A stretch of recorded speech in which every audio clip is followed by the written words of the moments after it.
سورہ نساء آیت نمبر 112۔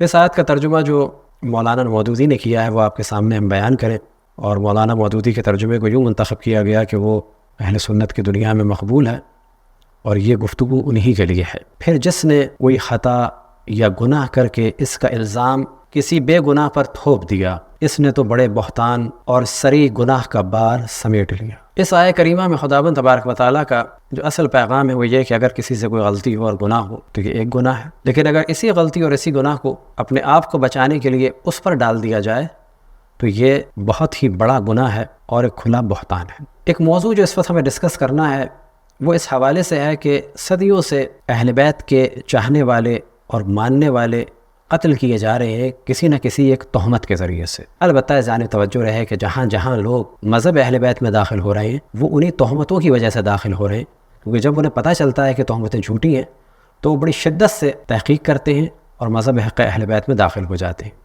تہمتوں میں سے ایک تہمت کہ جو عام طور پر شیعوں پہ لگائی جاتی ہے، اور اس تہمت کو لگا کر لاکھوں کی تعداد میں شیعوں کو ان چند صدیوں میں قتل کیا گیا، اور وہ تہمت ہے کہ جی شیعوں کا قرآن تحریف شدہ ہے۔ اب یہ تہمت لگاتے ہیں، اور یہ ساتھ میں کہ اسے بکری کھا گئی، اور یہ کہ 40 بارے تھے۔ اس کے علاوہ بہت ساری تہمتیں ہیں جنہیں تدریجاً ہم ڈسکس کریں گے کہ یہ تہمتیں کہاں ہیں اور کہاں سے آئیں۔ اب اتنا ہم عرض کرتے چلیں کہ ایسی کوئی روایت ہمارے یہاں نہیں ہے، یہ روایت در حقیقت حضرت عائشہ سے نقل ہوئی سنن ابن ماجہ میں۔ اب میڈیا کا جو گیم ہوتا ہے آج بھی کہ بڑے واقعے کو چھپانے کے لیے کوئی دوسرا واقعہ کر دیتے ہیں، یا یہ کہ کسی اور کی جانب اس واقعے کو منسوب کر دیتے ہیں۔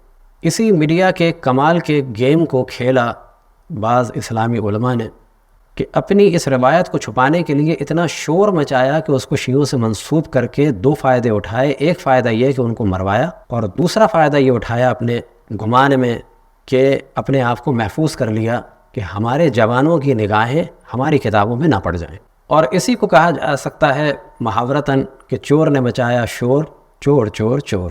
اتنا شور مچاؤ کہ لوگوں کی توجہ یہ ہو کہ کہاں ہے چور۔ جو کچھ پاکستان میں اور دنیا بھر میں ہو رہا ہے کہ اس قسم کے مواد کو پھیلایا جا رہا ہے شیعوں سے بغض کے لیے، تو پہلے ہم بیان کریں کہ جتنے مسلمان ہیں وہ ہمارے لیے قابل احترام ہیں، جتنے فرقے ہیں وہ سب مسلمان ہیں، ان کی جان مال عزت آبرو سب کا احترام ہے۔ اور دوسری جانب ہمارے علماء اور مراجع اعظام کا واضح حکم ہے کہ کسی کے مقدسات کی توہین نہ کرو، لیکن اس جانب توجہ رہے کہ توہین نہ کرنا الگ چیز ہے، ان کو مقدس ماننا الگ چیز ہے۔ ہم کسی کے مقدسات کی توہین نہیں کرتے لیکن ان کو مان نہیں سکتے۔ مثال کے طور پر یہ ہمارے علماء کا فتویٰ اب سے نہیں بہت پہلے سے ہے کہ انڈیا میں اگر گائے ذبح کرنے سے مسلمانوں کو خطرہ ہے اور گائے کا ذبح کرنا یا اس کی توہین مسلمانوں کی جان جانے کا سبب بنتی ہے تو یہ کام نہ کرو۔ بس انڈیا میں ہم گائے ذبح نہیں کریں گے کیونکہ وہاں وہ ہندوؤں کی دل آزاری کا سبب ہے اور توہین کا سبب ہے، لیکن اس کے معنی یہ نہیں ہے کہ اگر وہ ہمیں پیشاب پلائیں گائے کا تو ہم پیشاب پی لیں اور کہیں کہ جی یہ ہماری ماں ہے۔ ہم کسی کو ماں نہیں مانیں گے، ہم زیادہ سے زیادہ خاموش رہ سکتے ہیں، لیکن اگر اس کو ہم پر مسلط کریں گے تو ہم واضح بتائیں گے کون کیا ہے۔ شیعہ ہمیشہ جب بھی ڈسکس کرتے ہیں تاریخ کو تو وہ دیگر مذاہب اسلامی کی کتابوں سے ڈسکس کرتے ہیں، اور گیم یہ کیا گیا کہ ان کی مخالفت کے لیے کبھی یہ نہیں کہا گیا کہ انہوں نے ہمارے یہاں سے نقل کیا، شور یہ مچایا گیا کہ یہ توہین کر رہے ہیں انہیں قتل کرو، اور اس کے بعد اس پیراگراف کو دکھا دیا گیا۔ یہی سب کچھ اس وقت کیا جا رہا ہے پاکستان میں بڑے شور سے توہین صحابہ اور توہین امہات المومنین کے نام سے، اور اس وقت ایک جوان کو پھانسی کی سزا دی ہے جس کا نام ہے تیمور رضا۔ اس نے کیا کہا کیا نہیں کہا، لیکن اتنا ہم کہہ سکتے ہیں اس نے جو بھی کچھ کہا ہوگا اس کی اصل اور اساس صحیح ستہ میں اور باقی کتب اہل سنت میں مل جائے گی۔ جو کچھ کہا ہوگا یہ ہم چیلنج کرتے ہیں، اس نے جو کہا ہوگا وہ مل جائے گا کہاں پر، عیناً اگر نہ ملے تو اس کا مفہوم یا اس کا نتیجہ مل جائے گا کتب اہل سنت میں۔ یہ گفتگو ہم دل آزاری کے لیے نہیں کر رہے، وہ ہمارے بھائی ہیں اہل سنت، ان کے جتنے فرقے ہیں، اسی طرح جتنے مسلمان ہیں ہم ان کا احترام کرتے ہیں، لیکن اس کے معنی یہ نہیں ہے کہ ہم صدیوں سے قتل کیے جا رہے ہیں، ابھی بھی قتل کیے جاتے رہے تہمتوں کے اور الزاموں کی وجہ سے۔ اب نیا زمانہ ہے، ہمیں بتانا ہوگا کہ کون کیا ہے اور آپ خود کیا عقیدہ رکھتے ہیں۔ پھر ہم عرض کریں اور لاکھ دفعہ معافی کے طالب ہیں تمام اپنے مسلمان مکاتب فکر اور بہن بھائیوں سے کہ یہ مجبوراً بیان کر رہے ہیں اور آپ کو آشنا کرنا چاہ رہے ہیں کہ کس طرح سے ہمارے ساتھ صدیوں ظلم ہوا، کس طرح سے داستانیں بنائی گئیں۔ کبھی یہ کہ بچوں کو کاٹتے ہیں، تھوک کے پلاتے ہیں، مردے کے جسم میں جو ہے نیچے سے ایک بانس یا ڈنڈا یا گرز داخل کرتے ہیں، کبھی یہ کہ جی یہ گناہ کرتے ہیں، وہ گناہ کرتے ہیں۔ لیکن پھر میں عرض کروں کہ جہاں جہاں اہل بیت کے ماننے والوں کی شیعوں کی تعداد بڑھ رہی ہے وہ ان گناہوں کی تہمتوں کو جب انہوں نے ہم میں نہیں پایا تو تدریجاً بڑھ رہے ہیں۔ ہم اس بات کو واضح کرتے ہیں کہ تمام مسلمانوں کی جان، مال، عزت آبرو کا احترام ہے، کسی کو نقصان پہنچانا حرام ہے، ان سے منسوب کسی چیز کو نقصان پہنچانا، چاہے وہ مسجد ہو، چاہے وہ قبر ہو، چاہے وہ کوئی خانقاہ ہو، چاہے وہ عمارت ہو، اس کو حرام ہے۔ کسی کی بھی گاڑی کو، کسی کی بھی کسی چیز کو نقصان پہنچانا حرام ہے، چاہے وہ مسلمان کی ہو، چاہے وہ نان مسلم کی ہو۔ اور پھر میں معافی کا طالب ہوں خصوصاً اپنے اہل سنت بھائیوں سے کہ یہ انتہائی مجبوری کے عالم میں قدم اٹھایا ہے کہ بتایا جائے کہ ہمیں کیا کہا جا رہا ہے، اور اگر ہم یہ کہتے ہیں تو کہاں سے کہتے ہیں، اور کچھ چیزیں تو ہم نے کبھی کہی نہیں ہیں، وہ ہم سے کیوں منسوخ کی جاتی ہیں۔ وجہ یہ ہے کہ ہم ہمیشہ مغلوب رہے، ہزاروں لاکھوں کی تعداد میں ہمیں قتل کیا گیا، کبھی کہیں کبھی کہیں۔ اس موضوع کو ہم الگ ڈسکس کریں گے، کبھی توہین رسالت کا موضوع تو کبھی توہین صحابہ کا موضوع، کبھی امہات المومنین کا موضوع، کبھی توہین امہات المومنین کا موضوع، کبھی تحریف قرآن کا موضوع۔ ان سارے موضوعات کو انشاءاللہ اگر موقع ملا تو ڈسکس کریں گے اور بتائیں گے کہ تحریف قرآن کہاں ہے، توہین انبیاء کہاں ہے، توہین امہات المومنین کہاں ہے، توہین صحابہ کہاں ہے، کیسی زندگیاں تھیں اس زمانے میں لوگوں کی، کتنی محبتیں تھیں اصحاب میں، کتنی محبتیں تھیں اصحاب اور اہل بیت میں، کتنی جنگیں ہوئی اہل بیت سے۔ ان ساری چیزوں کو ڈسکس کرنا ضروری ہے، کیونکہ اب خاموشی بنتی جا رہی ہے بزدلی۔ لیکن ہاں، ہم احترام کے دائرے میں کریں گے، اور جو کچھ کریں گے وہ دیگر مذاہب اسلامی کی اہم ترین کتابوں سے کریں گے۔ اور یہ بھی بتا دیں کہ ہمیں کوئی جواب نہیں چاہیے، کوئی ہم بعد میں مناظرہ نہیں کرنا چاہتے اس موضوع سے ریلیٹڈ کہ جو ہم کریں گے۔ نہ ہم کسی کو کافر کہہ رہے ہیں، نہ کسی کو دین سے خارج کہہ رہے ہیں، ہم صرف یہ بتا رہے ہیں کہ یہ آپ کے موجود ہے۔ ہم یہ بھی ڈسکس کرنا نہیں چاہتے کہ وہ حدیث صحیح ہیں یا غلط ہے، لیکن زیادہ کوئی ہوگی بات تو اس کو بھی ڈسکس کر لیں گے۔ لیکن فی الحال یہ بتانا چاہ رہے ہیں کہ یہ آپ چھاپتے ہیں انگلش میں، اردو میں، دنیا بھر کی زبانوں میں، آپ ان کتابوں کو صحیح ترین کتاب کہتے ہیں، آپ کی وجہ سے یہ دنیا میں جاتی ہیں، آپ کی وجہ سے دنیا میں اسلام بدنام ہو رہا ہے۔ آپ یہ سمجھتے ہیں کہ عربی صرف آپ جانتے ہیں، یہ عرب دنیا کے جو عیسائی ہیں، خصوصاً مصر کے عیسائی، قبطی عیسائی، یہ عربی نہیں جانتے، ان کے ٹی وی چینلز پہ جائیں، رسول اللہ صلی اللہ علیہ وسلم کی جو توہین ہے وہ صحاح ستہ سے وہ ثابت کرتے ہیں، وہ اس سے ڈسکس کرتے ہیں، آپ کے حوالے دکھاتے ہیں کہ جو اس میں لکھا ہے وہ قرآن کے بات ہے اور صحیح ہے۔ مثال کے طور پہ صحاح ستہ میں سے اہم ترین کتاب بخاری میں خودکشی کرنے کی نسبت دی گئی ہے اشرف الانبیاء کو، کہ انہوں نے کئی دفعہ کوشش کی، معاذ اللہ معاذ اللہ معاذ اللہ، یہ بخاری کا عقیدہ ہے۔ اب اگر کوئی اس کو کہے عیسائی تو آپ اسے قتل کریں گے، آپ نہیں سوچیں گے اس نے کہاں سے کہا۔ تو جو کچھ پاکستان میں عیسائیوں کے ساتھ ہو رہا ہے، سنیوں کے ساتھ ہو رہا ہے کہ کبھی کسی کو قتل کیا جائے، مشعل خان کو قتل کر دیا، شیعوں کو تو قتل کیا ہی جا رہا ہے۔ تو اب ضروری ہو گیا ہے کہ ہم ڈسکس کریں، اور یہ ہم مولوی ملاؤں سے ڈسکس نہیں کر رہے، وہ نہ سمجھیں گے نہ سمجھنے والے ہیں، وہ بحثیں نکالیں گے حدیث صحیح ہے یا ضعیف ہے، ہم اس میں پڑھ ہی نہیں رہے، گو کہ جو روایت بیان کرنے جا رہے ہیں وہ حسن ہے، اور حسن کو تمام علماء علم الحدیث کہتے ہیں کہ یہ صحیح جیسی ہے، اور صحیح حدیث کے بارے میں واضح کہتے ہیں جو اس کا انکار کرے وہ کفر ہے۔ ہم یہ ڈسکس ہی نہیں کرنا چاہتے، ہم تو یہ بتا رہے ہیں آپ کے موجود ہے۔ اب اگر ایک سنی نوجوان اس کو نقل کرے تو آپ اسے کیوں ماریں گے؟ ایک عیسائی اگر نقل کرے تو آپ اسے کیوں ماریں گے؟ ایک شیعہ اگر آپ کو بتائے کہ آپ ایسا عقیدہ رکھتے ہیں تو آپ اسے کیوں ماریں گے؟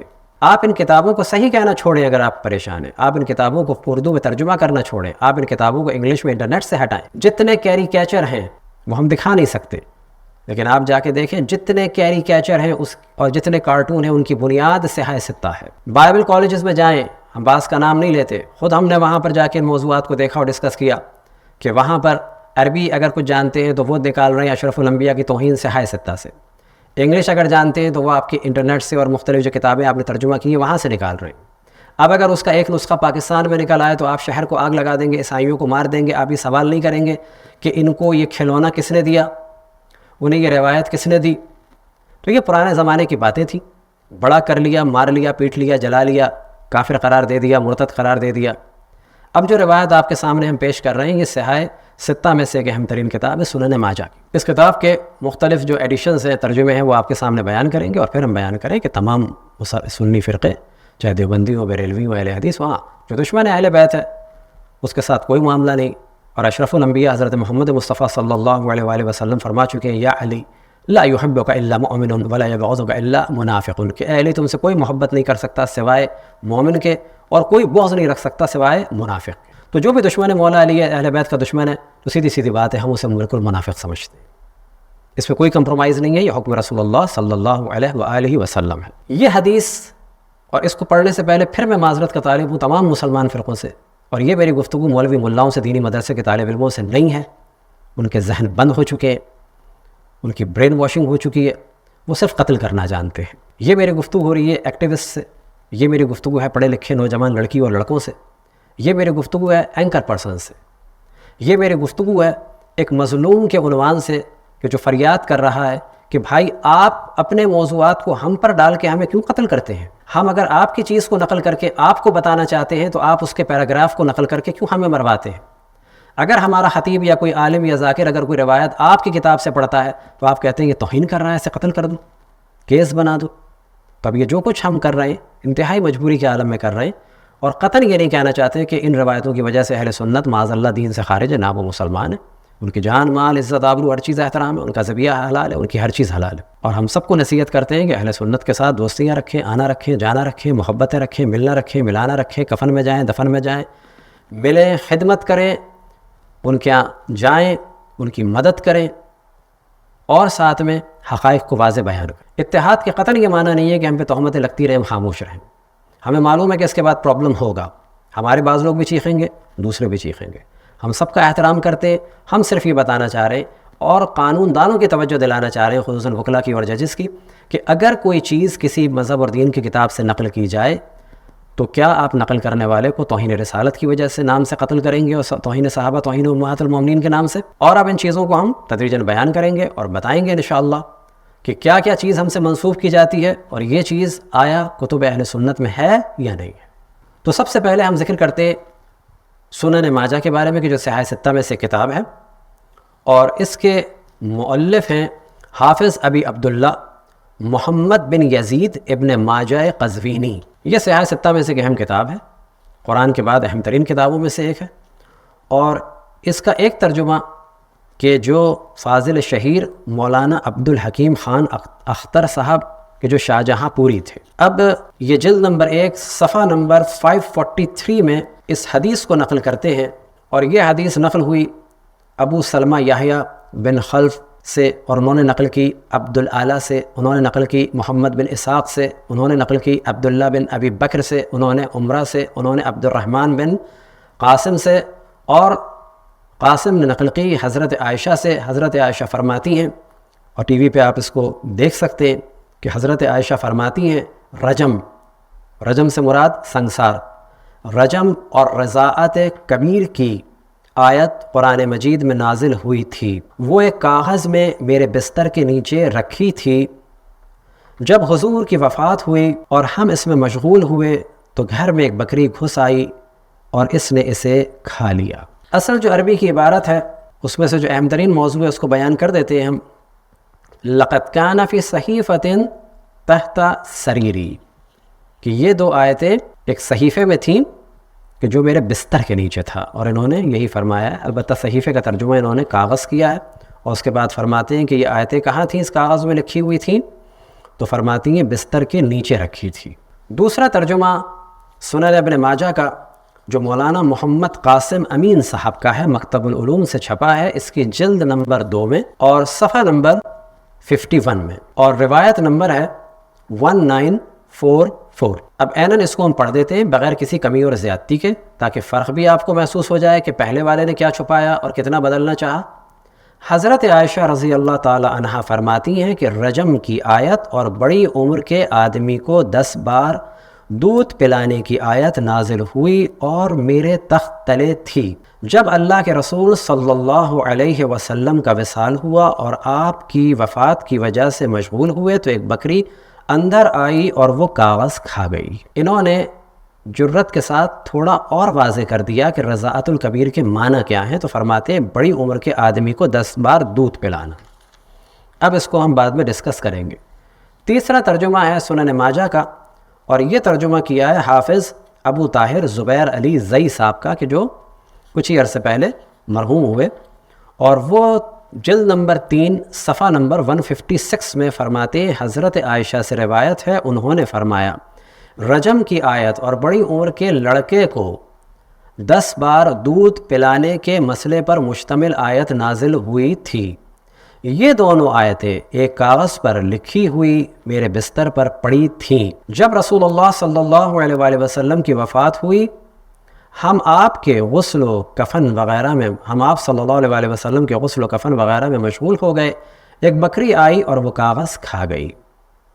انہوں نے بڑی عمر کے آدمی کی جگہ اس کو بڑی عمر کا لڑکا کہہ دیا، لڑکے کو دودھ پلانے کی. اور دوسرا انہوں نے جو کام کیا اپنے دفاع کے لیے وہ یہ کیا کہ پہلے دو حضرات نے فرمایا میرے بستر کے نیچے اور ایک نے فرمایا کہ تخت تلے. انہوں نے کیا کیا؟ میرے بستر پر پڑی تھی. انہوں نے اس روایت میں اس صحیفے کو جو پہلا کام کیا ان تمام حضرات نے کہ صحیفہ ذکر نہیں کیا، کہ جو روایتوں میں ذکر ہوا ہے صحیفہ حضرت عائشہ کہ حضرت عائشہ کا جو حضرت عائشہ کے پاس جو قرآن تھا یہ اس کی بات کر رہی تھی. تو صحیفے کو عام طور پہ کتاب ہی ترجمہ کیا جاتا ہے، لیکن ہاں بعض دفعہ اس کا ترجمہ کاغذ بھی ہو سکتا ہے. تو ان حضرات نے عام طور پہ لفظ کاغذ استعمال کیا، لیکن یہ مساری کے نیچے تھا، تخت کے نیچے تھا. زبیر علی صاحب نے ان چند سالوں میں اس کو اوپر کر دیا. زبیر علی صاحب ہی کا ترجمہ کہ جو انگلش میں ہوا سنن ابن ماجہ ٹرانسلیٹڈ بائی نصیر الدین الخطاب، انہوں نے اس کا ترجمہ کیا اور یہ وہی ہے. حدیث نمبر جس کا والیوم نمبر 3 اور صفحہ نمبر 113 اور 114 اور حدیث نمبر 1944. اب اس میں فرماتے it was narrated that Aisha said the verses of the stoning and the breastfeeding an adult 10 times was revealed, and the paper was with me under my pillow. When the messenger of Allah died, we were preoccupied with his death, and a tame sheep came in and ate it. زبیر علی زئی صاحب کا یہ ترجمہ ہے. انہوں نے اس صحیفے کو بستر کے نیچے سے نکال کر اوپر کر دیا، اور کینیڈا میں نصیر الدین خطاب صاحب نے بستر کے بجائے اس کو پلو کر دیا کہ وہ میرے تکیے کے نیچے تھی، انڈر مائی پلو. اسے کہتے ہیں تحریف. اور پھر زبیر علی صاحب کہتے ہیں کہ یہ روایت حسن ہے. اب یہاں پہ واضح ہو جاتا ہے کہ اس کو تدریجاً بیان کریں کہ یہ کیس کیا تھا. اب ساتھ میں ہم اس کو یہ بھی بیان کر دیں کہ جو 5واں حوالہ ہے، اور یہ اس وقت کے مشہور محدث جناب ناصر الدین البانی صاحب کا ہے، جو البانیہ کے تھے اور سلفی اور وہابی نظریات کے حامل تھے، اور کافی انہوں نے علمی کام کیا، اور ان کی مختلف کتابیں ہیں، اور ان میں سے ایک ہے یہی سنن ماجہ کی تخریج کی ہے اور روایتوں کو بڑی تفصیل سے ڈسکس کیا ہے. وہ بھی اس روایت کے بارے میں فرماتے ہیں حسن، یہ روایت حسن ہے. اور حسن روایت کے بارے میں ہم عرض کر چکے کہ اس کے بارے میں جو علماء علم حدیث بزرگان اہل سنت ہیں وہ فرماتے ہیں وَهُوَ فِي الْاحْتِجَاجِ بِهِ كَالصَّحِيحِ عِنْدَ الْجَمْهُورِ. سب کے نزدیک حسن روایت کے ذریعے سے اگر کوئی دلیل پیش کی جائے، احتجاج کیا جائے، تو وہ بالکل ایسا ہے جیسے صحیح روایت کے ذریعے سے. اور صحیح روایت کے بارے میں جو علماء علم حدیث بعض دفعہ فرماتے ہیں جو اس کا انکار کرے یہ کفر ہے. بس یہ روایت صحیح جیسی ہے، اس کا انکار آپ کے حساب سے کفر ہے. اب اس روایت کے بارے میں توجہ دلائیں کہ جو سنن ابن ماجہ میں نقل ہوئی کہ یہ سلسلہ کیا تھا. سلسلہ یہ تھا کہ حضرت عائشہ نے ایک کام شروع کیا تھا کہ جس کی ازواج مطہرات رسول اللہ صلی اللہ علیہ وسلم نے مخالفت کی تھی، اور وہ یہ فرماتی تھیں، اور ان کا نظریہ تھا، اور یہ اگر آپ لکھیں رضاء الکبیر میں تو آ جائے گا کہ بڑی عمر کے افراد کو بھی دودھ پلا کے محرم بنایا جا سکتا ہے. اس نظریے کی مخالفت اصحاب نے اور سب سے بڑھ کے اہل بیت علیہم السلام نے کی. امہات المومنین نے سب سے بڑھ کے حضرت ام سلمہ صلوات اللہ وسلامہ علیہا نے فرمائی. اور جب حضرت عائشہ سے پوچھا گیا کہ یہ آپ کیسے اس کام کو اجازت دیتی ہیں کہ ایسا کیا جائے، اور لوگوں کو کہتی ہیں ایسا صحیح ہے، اور اسے ابھی ہم بڑا مختصر بیان کر رہے ہیں، طویل موضوع ہے، تو آپ نے فرمایا کہ یہ قرآن میں تھا. کہا کہاں ہے وہ قرآن؟ کہا کہ وہ میرے بستر کے نیچے تھا جب رسول اللہ صلی اللہ علیہ وسلم کی وفات ہوئی تو بقول حضرت عائشہ کے کہ وہ بکری کھا گئی. اب یہاں پر دیکھنا یہ ہے کہ یہ بستر کے نیچے تھا قرآن، تو پہلے تو وہ نیچے ہی رہا. زبیر علی سعید صاحب کے زمانے میں یہ بستر کے اوپر آیا، اور جب یہ انگلش پہ ترجمہ ہوا، نصیر الدین خطاب صاحب نے ترجمہ کیا کینیڈا میں، تو اس کو کر دیا انڈر مائی پلو. اور کوئی بھی دنیا میں آدمی جو ہے وہ بستر کا ترجمہ پلو نہیں کرتا، لیکن یہاں پتہ چلتا ہے کہ کس طرح سے تحریف ہوتی ہے، کس طرح سے اپنے آپ کو بچایا جاتا ہے. اب اتنی بات واضح ہوئی کہ اس صحیح اس حسن روایت سے بالکل واضح ہوا کہ حضرت عائشہ جس کام کو جائز قرار دیتی تھیں، ایک تو سنسار کرنے کے بارے میں، البتہ وہ تو جائز ہے لیکن قرآن میں نہیں ہے، وہ فرماتی تھی قرآن میں تھا، اور ایک بڑی عمر کے افراد کو 10 دفعہ دودھ پلا کے محرم بنانے کے بارے میں. تو دلیل کیا لائیں؟ قرآن میں ہے. اس کا مطلب یہ آیت منسوخ نہیں ہوئی، لیکن اب قرآن میں نہیں ہے. اب یہ کہنا کہ یہ منصوب الکتابت ہو گئی جو بعض دفعہ کہا جاتا ہے، ایسا نہیں ہے. منصوب الکتابت جو ہے وہ بکری نہیں کرے گی، وہ فرماتی ہے بکری کھا گئی، اس کا حکم موجود ہے. اب ہماری گزارش ہے، اور کوئی ہم کسی کو تنگ کرنا یا چھیڑنا نہیں چاہتے، جب انسان یہاں تک ڈوب جائے تو کیا کرے؟ جب ہمیں صدیوں سے قتل کیا جا رہا ہے تو اب آپ بتائیں ہمارے اہل سنت بھائی بہن پڑھے لکھے افراد کہ اس کو اگر ہم ڈسکس کر رہے ہیں تو کیا توہین ہے یہ؟ کیا آپ ہمارا ساتھ نہیں دیں گے ایکٹیوسٹ؟ کیا ٹی وی اینکر ہمارا ساتھ نہیں دیں گے؟ کیا پڑھے لکھے نوجوان لڑکے ہمارا ساتھ نہیں دیں گے؟ یہ حوالے ہم نے دیے، انٹرنیٹ پہ موجود ہیں. اسے جب ہم فیس بک میں اس کی پوری فولڈر بنا کے جو ہے رکھیں گے تاکہ آپ اسے دیکھ سکیں. یہ 4 5 حوالے ہم نے دیے ہی اسی لیے ہیں، کل کو پھر ایک نیا فتنہ نہ ہو جائے کہ یہ توہین کر دی، یہ اس کے قائل ہیں، یہ اس کے قائل ہیں. اب آپ تصور کریں کہ سالوں ہمیں قتل کیا گیا ایک ایسی روایت کی آڑ میں کہ جو ہمارے یہاں نہیں تھی، اپنے یہاں تھی. اس کو چھپانے کے لیے ہمیں اس طرح سے جو ہے قتل کیا گیا. بعض اور موضوعات ہیں جو مجبوراً بیان کرنے ہیں ہمیں اس اعلان کے ساتھ کہ تمام مسلمان فرقے مسلمان ہیں، ان کا احترام ضروری ہے، ان کے ساتھ محبت کے ساتھ پیش آیا جائے. حتیٰ ہم اس بات کو کہتے ہیں کہ اگر کوئی ایسی تنظیم کہ جس طرح سے صحابہ اور لشکر جھنگوی وغیرہ، ان میں سے اگر کوئی ہم میں سے 1000 آدمی بھی قتل کر دے تو یاد رکھیں کہ ہم لوگ رسول اللہ صلی اللہ علیہ وسلم کے ماننے والے ہیں، مولا امیر المؤمنین کے اور اہل بیت کے ماننے والے ہیں. یہ نصیحت ہے ہماری تمام مومنین سے کہ اس کے گھر والوں سے کوئی انتقام نہ لیں. اس کی بہن کی عزت ہماری بہن کی عزت کی طرح ہے، اس کی ماں کی عزت ہماری ماں کی عزت کی طرح ہے. ہم ان میں سے نہیں ہیں کہ جو ایک کا انتقام دوسرے سے لیں، ہم ان میں سے نہیں ہیں کہ اپنا عیب دوسرے پہ ڈالیں. لیکن ہاں، اب وقت آ چکا ہے کہ محبت کے ساتھ دیگر مذاہب کو آشنا کیا جائے کہ ہم پر کیا ظلم ہوا، کیسی داستانیں بنائی گئیں، کیا ہماری کتابوں میں ہے، کیا دوسری کتابوں میں ہے. اور یہ ہم بالکل واضح کہہ رہے ہیں.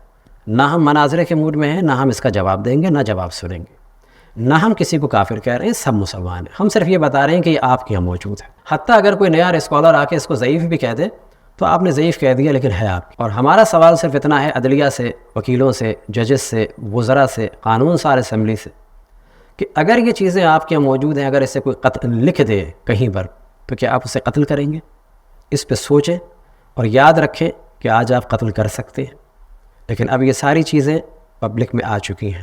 آپ قتل کر سکتے ہیں، لیکن اس کے بعد یاد رکھیں کہ خود آپ کے نوجوان مذہب پہ باقی نہیں رہیں گے. وہ کبھی نہ کبھی حق کی آواز اٹھائیں گے اور کہیں گے کہ یہ سب کچھ تھا ہمارے یہاں اور تم اتنا شور کرتے رہے. اور پھر ہم آگاہ کریں کہ یورپ امریکہ میں عرب کرسچنز اور جو آپ کے انگلش کے ورژنز ہیں ان کو دیکھا جا رہا ہے، کام ہو رہا ہے. اور اتنی بات ہم واضح کہیں کہ ممکن ہے کسی کو ناگوار گزرے، اور لاکھ بار اس بات کا ہم اقرار کرتے ہیں کہ توہین رسالت کا قانون صحیح ہے، رہنا چاہیے، لیکن اس کو مس یوز نہیں کرنا چاہیے. اور دوسری چیز یہ کہ یہ یاد رکھیں کہ کوئی کیریکیچر بنانے والا، کوئی کارٹونسٹ اتنی توہین نہیں کرتا کہ جتنی توہین اشرف الانبیاء کی صلی اللہ علیہ وآلہ وسلم کی صحائے ستہ میں ہے. بائبل میں اور انبیاء کی توہین ہے، قطعاً ہے، لیکن آپ کو تعجب ہوگا وہ ساری توہینیں جو بائبل میں انبیاء کی ہیں 90% جو ہے وہ صحائے ستہ میں ہے. انبیاء کے بارے میں جو توہین تھی، ہم بائبل کا دفاع نہیں کر رہے، لیکن بائبل میں رسول اللہ کی توہین نہیں ہے. توہین رسالت کی اگر کوئی اہم ترین کتابیں ہیں تو وہ صحائے ستہ ہیں. دیکھیں، پڑھیں اور سوچیں کہ ان کو چھاپنا ہے یا نہیں چھاپنا ہے، ان کے ساتھ صحیح لگانا ہے یا نہیں لگانا ہے، یا یہ کہ اقرار کریں کہ یہ چیزیں تھیں کچھ غلط ہیں اور ہم سارے مسلمانوں کا احترام کرتے ہیں. یہ سب اعلان کرنا ہوگا علماء کو، ہم بھی اس کا اعلان کرتے ہیں. جیے اور جینے دو کی پالیسی پہ چلیں. لکم دینکم ولی دین. تمام دیگر ادیان و مذاہب کا ہندو و عیسائی وہ احترام کریں، ڈسکشن کریں. قتل عام کا کلچر قطعاً مناسب نہیں. دعائے خداوند تبارک و تعالیٰ سے کہ تمام مسلمانوں کو وحدت اور اتحاد اور محبت کے ساتھ ساتھ رہنے کی توفیق عطا فرمائے، اور تمام مسلمانوں کو سیرت رسول اللہ صلی اللہ علیہ وآلہ وسلم کے ساتھ، تمام نان مسلمز کے ساتھ صحیح طریقے سے رہنے کی توفیق عطا فرمائے. رحمت رسول اللہ صلی اللہ علیہ وآلہ وسلم کا جلوہ جھلکنا چاہیے مسلمانوں کے افعال اور کردار کے ذریعے سے، نہ کہ خون و خرابہ اور دہشت گردی اور قتل عام کا سلسلہ. اور دیگر موضوعات کو تدریجاً آپ کے سامنے بیان کریں گے. انہیں بیان کرنے سے پہلے اور اس کو بیان کرنے کے بعد ہزاروں دفعہ آپ تمام مسلمانوں سے معذرت کے ہم طالب ہیں، دیگر مسلمان فرقوں سے کہ جو شیعوں کے علاوہ ہیں، یا اگر آپ کی دل آزاری ہوئی تو ہم ہاتھ جوڑ کے آپ سے معافی مانگتے ہیں. لیکن ان چیزوں کو ہم اذیت کے لیے، دل آزاری کے لیے نہیں، بلکہ اپنے دفاع کے لیے مجبوراً آخر میں بیان کر رہے ہیں۔